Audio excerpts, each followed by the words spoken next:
Viața începe, cafea și tutun, țigara dispare, se face scrum, covrigul e cald, orașul grăbit, trăiesc fiecare clipă pe beat. Toamna apare pe străzile goale, mă duc aiurea, caut petale, pașii mă duc, frunze căzute, visele fug, căi nevăzute. Toamna apasă, ce e al meu? Orașul întreabă cine sunt eu. Fericirea e scurtă ca fumul din gură, o clipă de pace în marea de zgură.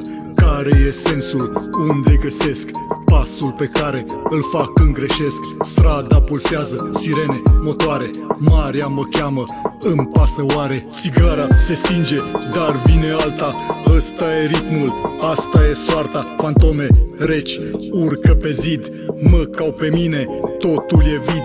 Toamna e rece, sufletul gol, mă pierd pe beat, îmi fac un rol. Mă duc la mare, mă uit în zare, simt cum prezentul fuge sub picioare. Întreb pentru ce, pentru cine trăiesc, totul e în fapte, nu ce gândesc. Oamenii râd, dar plâng pe ascuns, de ce Mesia încă n-a ajuns? Trag din țigare, mă uit la mare, oare destinul are cărare? Val după val se duce și vine, poate că drumul e parte din mine. Întreb nisipul tăcut și pustiu, de ce dispare tot ce e viu?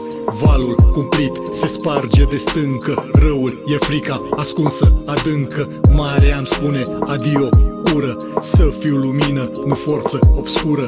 Val după val îmi spune să cresc, cu inima bună să nu rănesc. Marea se joacă și mă învață, tot ce ofer revine în viață. Poate că timpul nu moare cu mine, poate dispare doar trupul în sine. Poate că viața e o iluzie, o trecere scurtă, simplă confuzie. Poate răspunsul stă în prezent, trăim prezentul, restul e absent. Suntem un mit ce se rescrie, cerul deschis în veșnicie.